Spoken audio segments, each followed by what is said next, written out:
Espero que vocês estejam aí muito bem. Hoje, na nossa aula de História e Geografia, peço a vocês que peguem aí o seu livro de História e o seu livro de Geografia. Iremos realizar algumas atividades, tanto no livro e também iremos fazer atividades no caderno, né? Fazer um cartaz, beleza? Vamos começar? Abra seu livro de História, vamos começar com a nossa aula de História, lá na página 70, né? Continuando o nosso estudo sobre cidadania. Hoje nós vamos falar de cidadania contemporânea, né? Atual. Galerinha, vocês na aula passada nós vimos aí que a definição de cidadania é o seguinte: é quando estamos relacionando aos direitos e deveres do cidadão. Não é verdade? Em uma sociedade, as pessoas elas devem viver em cidadania. O que é cidadania? Todo cidadão, toda pessoa tem os seus direitos e tem os seus deveres. Mas nós vimos também na nossa aula passada que isso não era assim que acontecia, né? A nossa sociedade, a sociedade da antiguidade, do passado, né, gente? Dividir as pessoas, dividir os grupos, né? Entre aqueles que tinham mais condições, entre os que eram os trabalhadores e os escravos. E isso era no passado. Como aconteceu essa transformação da cidadania? Quais foram as mudanças que aconteceram? Hoje, na nossa aula de História, nós iremos falar sobre tudo isso. Abra, portanto, aí o seu livro de História na página 70. Você já sabe a definição de cidadania, né? E ela se transformou ao longo do tempo. Então, nem sempre, como a tia Angélica falou para vocês aqui no início da aula, que nem sempre esses direitos e esses deveres foram respeitados, não é verdade, gente? E que na antiguidade, no passado, nem todos os grupos tinham os mesmos direitos e os mesmos deveres, né? Uma parte dessa sociedade tinha mais privilégio do que os outros. Então vamos ver o que aconteceu. Então a ideia de que a cidadania envolve a participação popular nas decisões políticas, deve garantir direitos iguais a todos os seres humanos, como entendemos hoje, foi desenvolvida ao longo do tempo. Então hoje nós sabemos, né, gente, hoje na nossa sociedade, nós já vimos aqui no Brasil mesmo, vamos levar para a nossa realidade, né? Hoje nós sabemos que todos os cidadãos, né? Todos nós temos os nossos direitos e os nossos deveres. Esses direitos e esses deveres são o quê? Iguais para todos. Portanto, antigamente não era assim. Essa ideia de cidadania foi melhorando, né? Foi se transformando ao longo do tempo.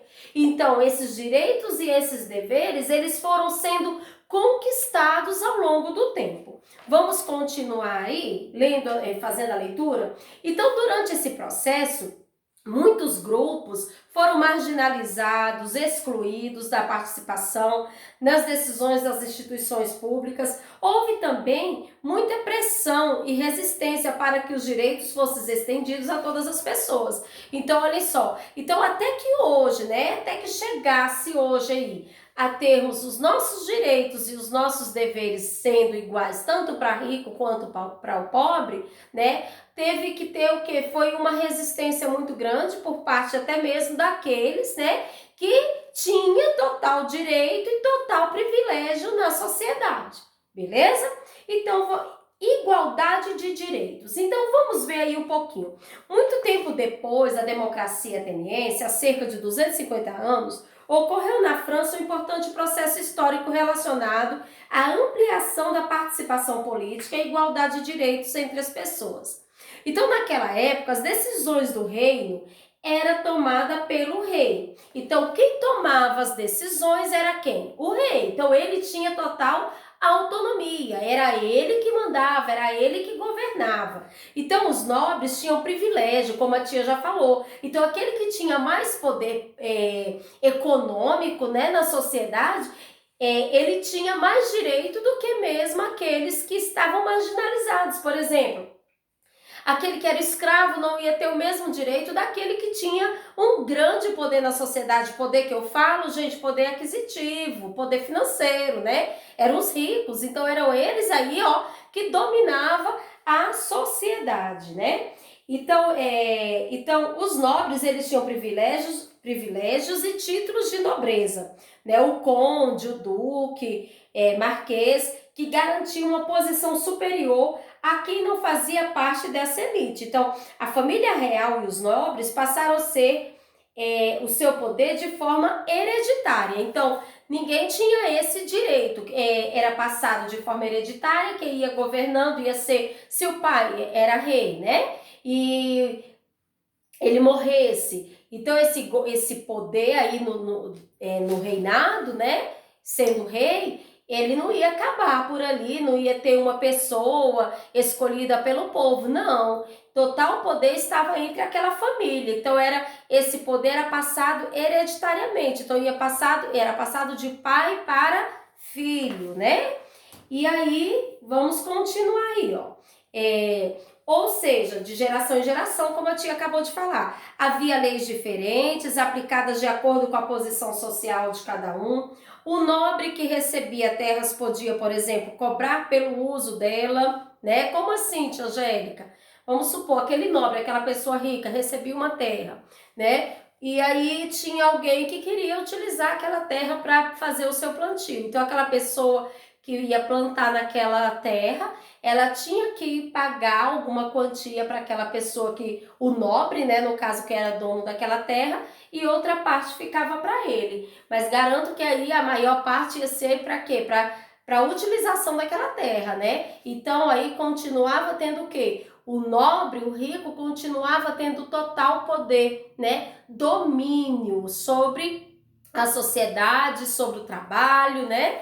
Que estava tendo ali naquele lugar.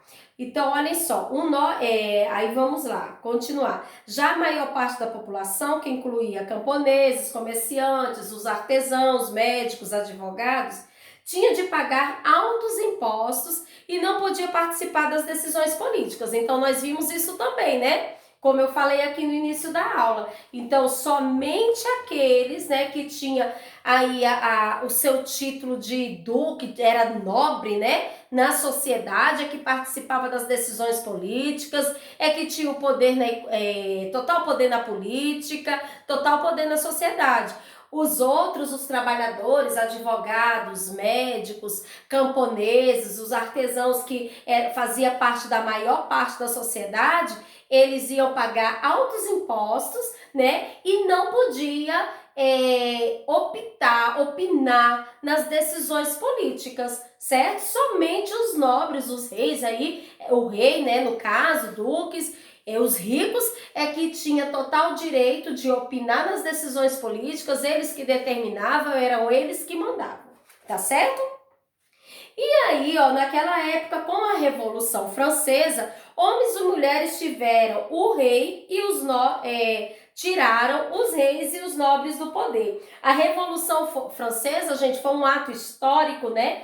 Ocorrido na França em 1789 e 1799. Esse ato, né, mudou muita coisa na sociedade. Com a Revolução Francesa, eles conseguiram, né, homens e mulheres tiraram o rei, né, os nobres do poder, tiraram o rei e os nobres do poder. Com isso, galerinha, a cidadania, os direitos e os deveres do cidadão começou a mudar, certo? Com a retirada do rei, com a retirada dos nobres do poder, né? A partir com a Revolução Francesa, e aí mudou totalmente a história, mudou totalmente aí a relação de direitos e deveres, certo?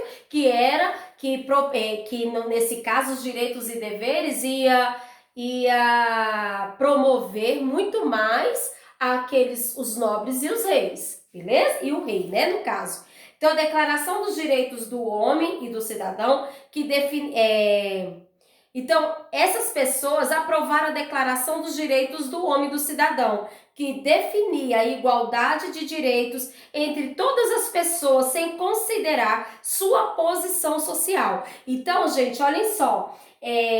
Então, essa Declaração dos Direitos do Homem e do Cidadão, ele vinha aí para mudar, né? Mudar totalmente. Depois aí, com a Revolução Francesa, aconteceu tudo isso.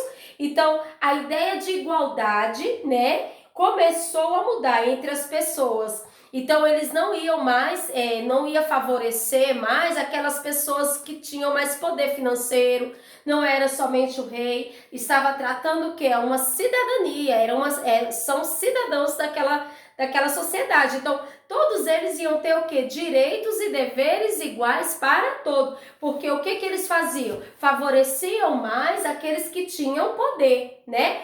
A partir da Revolução Francesa, que foi um evento histórico que mudou muita coisa na sociedade, então também atingiu isso aí. Então agora, ó, tirando o rei e os nobres do poder, esse direito e deveres vai ser igual para todos. Não vai ter mais o privilégio aí que os nobres, né, o rei tinha. Não, acabou. Agora é uma sociedade. Então, dentro de uma sociedade tem que ter o quê? A cidadania. Então, o que é a cidadania? Direitos e deveres. Se temos direitos e deveres, esses direitos e deveres têm que ser igual para todos. Então, vamos continuar aí, ó. Então, a afirmação que os seres humanos são livres, né? E essa declaração representou um marco na conquista da cidadania e influenciou também nas lutas contra a escravidão. Então aí, ó, também lutou-se aí também contra a escravidão, que era bem evidente aí nessa época, tá? Então, com essa Revolução Francesa, houve uma mudança, né? A retirada do rei, a retirada dos nobres do poder, e aí então começou realmente a ter uma cidadania, direitos e deveres para todos, certo? E aí, gente, como será a cidadania no Brasil? Como que era a cidadania no Brasil? Será que era como nós temos hoje aí, direitos e deveres para todos? Né? Será que era dessa forma que acontecia? No Brasil, nem todos eram considerados cidadãos, gente. Então, no Brasil não era assim. Então, durante a monarquia, né, em 1822 e 1899, apenas homens maiores de 25 anos que tivessem determinada renda tinham o direito de votar e participar das eleições. Então, gente, ó, vocês já observem aí que na monarquia, né, em 1822 até 1899, somente homens, né, apenas os homens, vocês observam aí que a mulher já não ia ter esse direito nesse período, né? Então, somente os homens que tinham 25 anos e que tinha determinada renda. Então, você acha que um homem, ele tinha 25 anos, mas ele tinha uma renda baixa, ele ia ter o direito ao voto? Ele ia poder decidir, participar das decisões políticas? Não. O homem era somente um homem que tinha 25 anos e que tinha o quê? Uma determinada renda. Não era um pobre, era realmente aquele que tinha o quê? O poder. Tinha o quê? Poder o quê? Financeiro, certo? Ainda continuava aí, ó, no Brasil também teve aí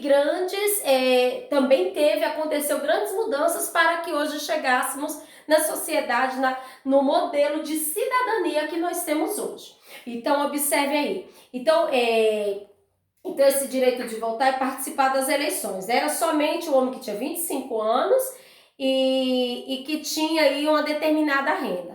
Aí, no início da Primeira República, em 1899 a 1930, o critério de renda foi eliminado. E os homens, né, alfabetizados, então tinha o homem, não fala aí a mulher, né? O homem alfabetizado, né, maior de 21 anos puderam votar. Aí, lá nesse caso aí, na Primeira República, em 1899, já mudou, certo? Na monarquia era somente homens maiores de 25 anos, que no caso aí podia votar e que tivesse uma renda.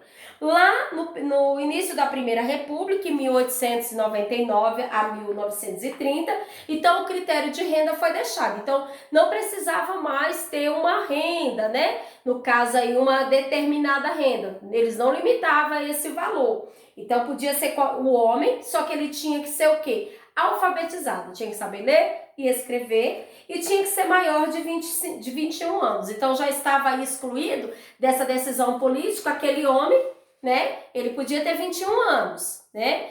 Ele já tinha direito se ele tivesse, no caso, eles não observavam mais a renda aí no início aí da Primeira República. Porém, mas se ele não fosse alfabetizado, não soubesse ler e escrever, ele não podia tomar decisões políticas, ele não podia votar, certo?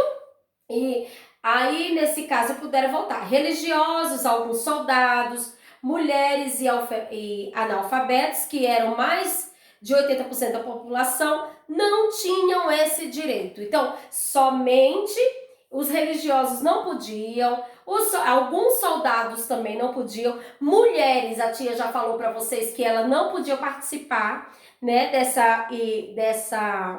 dessas decisões políticas, e nem os analfabetos.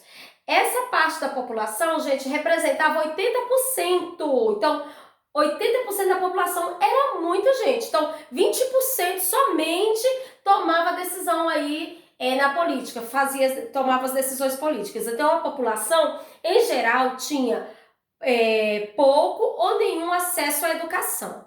Então, poucas pessoas tinham acesso à educação, né? Assim, a maior parte dos brasileiros estava excluída das decisões políticas. Então, olhem, gente, nós mudamos bastante, né? O nosso modelo de cidadania hoje é outro, graças a Deus. Hoje, todo cidadão, né? Os cidadãos têm direito a escolher aí o seu presidente, o seu governador, né? Os jovens aí, no caso de 16 anos, já podem, né? O voto não é obrigatório, somente a partir dos 18 anos esse voto é obrigatório, porém hoje eles não observam essa questão nem de renda, nem de se é analfabeto ou não. Todo cidadão brasileiro tem direito ao voto. A partir dos 16 anos, esse voto ele é facultativo. Então, nos 16 anos ele pode ir lá votar, mas não é obrigatório. Mas a partir dos 18 anos, todo cidadão tem o dever de votar, certo, galerinha? E aí, ó, gente, começar a fazer uma análise também crítica, né? Sobre as pessoas que iremos colocar aí no poder, certo? Então, ó, foi apenas em 1888, com a nova Constituição, que a cidadania foi estendida a todos os cidadãos brasileiros. Então, a cidadania, né, que eu quero dizer direitos e deveres, foi estendida a todos a partir apenas em 1988, com uma nova Constituição. Então, a Constituição Federal é a nossa lei, né, que está registrada onde está registrado os nossos direitos e os nossos deveres como cidadão. Assim como temos direito, temos também os nossos deveres, certo? Então, temos o direito à educação, foi garantido como prioridade, e os analfabetos tiveram direito ao voto. Os estrangeiros que moravam no país, aqui no caso do Brasil, também passaram a ter direitos, e a Constituição brasileira foi considerada uma das mais avançadas em termos de direitos e deveres. Então aí, ó, houve muita mudança, mas até chegar, né, gente, ao processo, a esse modelo de cidadania que temos hoje, né, houve aí muita desigualdade, houve aí uma diferença muito grande, houve um caminhar muito grande para chegar aí a termos esses direitos e deveres que temos hoje, beleza? Hoje, na nossa aula de história, gente, vocês irão fazer a página 71, tá? A questão de número 7. A questão de número 8 eu quero que vocês analisem, porém nós vamos responder na nossa aula online logo mais. E vocês vão responder a 72, 73 até a página 75. beleza? Referente aos conteúdos que estudamos hoje e aos conteúdos da semana passada, certo? Na nossa aula de geografia, então na nossa aula de história, falamos aí da mudança, né, das conquistas aí na nossa cidadania, né, dos nossos direitos e deveres, como aconteceu. E hoje, na nossa aula de geografia, nós iremos falar das cidades e suas relações. Peguem aí o seu livro de geografia na página 74, a única questão, a única atividade de geografia de hoje. Para vocês responderem essa atividade, nós iremos ler e a tia Angélica irá comentar um pouquinho aqui com vocês sobre esse conteúdo, tá certo? As cidades e suas relações, rede urbana. As cidades, nós já sabemos, né, gente, que elas são diferentes uma das outras. Cada cidade tem uma estrutura, tem um modelo diferente uma da outra. E cada uma tem uma própria característica. Cada cidade tem uma diferença, cada uma tem uma característica diferente. Vamos pegar como exemplo, galerinha, Águas Claras, né? Itaguatinga. Águas Claras, quando você entra ali em Águas Claras, você vê muitos prédios, beleza? Taguatinga, você vê prédios, você vê construções, você vê casas, né? Você vê muitas avenidas. Ao contrário aí de Águas Claras. Águas Claras, as residências são muito o quê? Muitos edifícios, muitos prédios, beleza? Então, como a tia quer falar aqui para vocês, que as cidades, elas têm característica própria, elas têm, cada uma é diferente uma da outra, beleza? E de acordo com essas características, gente, uma cidade pode influenciar outras cidades, o campo e até outras regiões. Então, essas cidades, elas podem influenciar outras cidades, o próprio campo, né? Ou outras regiões. Com o crescimento das cidades, a influência das atividades urbanas sobre o campo aumentou. Porém, isso não fez com que o campo e as atividades econômicas típicas do espaço rural desaparecessem. Então, quando eu falei do campo, né, gente, eu estou falando da área rural, certo? Os espaços urbanos e rural continuam interagindo, né? Porque, gente, o espaço urbano também depende daquele espaço rural. A sociedade, as pessoas que habitam, né, nas cidades, dependem também do campo, dependem das atividades que são organizadas no campo, né? Na região, nas áreas rurais, né? No caso, né? Urbano, quando a tia fala, eu tô falando das cidades, tá certo? E rural do campo, das chácaras, dos sítios, tá certo? Então, os espaços urbano e rural continuam interagindo por meio de investimentos, da troca de produtos e de serviço e pelo fluxo de pessoas.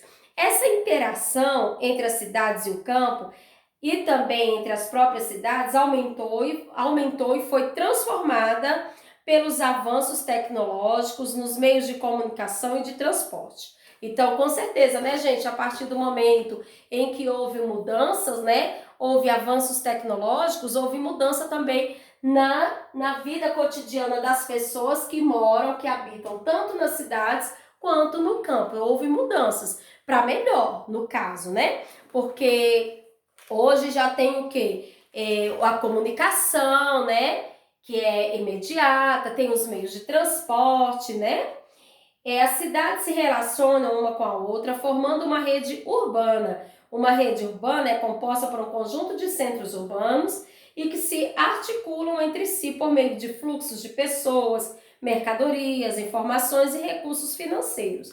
Então, o que é a rede urbana? Ela é composta de um conjunto de centros urbanos, né, dentro da cidade, que se articulam por meio dos fluxos de pessoas, né? Mercadorias, informações e recursos financeiros. Então, olha só, dentro da própria cidade, uma cidade, ela interage uma com a outra, favorecendo aí tanto o seu crescimento social, quanto também o seu crescimento econômico, certo? E a tia falou aqui para vocês que uma cidade, ela tem característica própria, ela tem características diferentes uma da outra. Porém, elas vão se relacionar entre si por meio do fluxo de pessoas, né? Essa aí, no caso, são as redes urbanas, né? Mercadorias, né? uma vai contribuir para o crescimento da outra, tá certo? E aí vocês irão realizar uma atividade da página 74. São somente 3 questões e a questão 4 e 5 nós iremos responder na nossa aula online, beleza? Quinto ano. Olhem só, hoje nós também teremos um trabalho. Vocês irão fazer a atividade do livro de História na página 71 a 75, livro de Geografia somente a página 74. Mas além dessas atividades, vocês irão fazer um cartaz, tá? E vocês irão falar sobre a cidadania. Se a cidadania chegasse hoje, no ano de 2020, né? Que mensagem você deixaria para quem não era considerado cidadão? Você sabe que houve mudanças, nem todas as pessoas que estavam naquela sociedade eram consideradas um cidadão. Se essa cidadania, se esse modelo de cidadania chegasse hoje em 2020, qual seria a sua mensagem para aquelas pessoas que não eram consideradas cidadãs? O que você iria falar para ela? Então você irá fazer um cartaz, né? Pode ser em uma folha A4, tá, galerinha? Uma folha branca. Pode ser no seu caderno. Aí você vai tirar uma foto e vai me enviar, tá certo? Esse trabalho também, galerinha, eu quero que vocês irão apresentar na nossa aula online, logo mais, tá certo? Então, podemos falar um pouco mais sobre esse conteúdo, tanto sobre as cidades e suas relações, né, essa rede urbana, quanto sobre a cidadania contemporânea, tá certo? Espero que vocês tenham compreendido, façam as atividades, aguardo vocês logo mais no nosso plantão de dúvidas, beleza? Um beijo para vocês e até a próxima!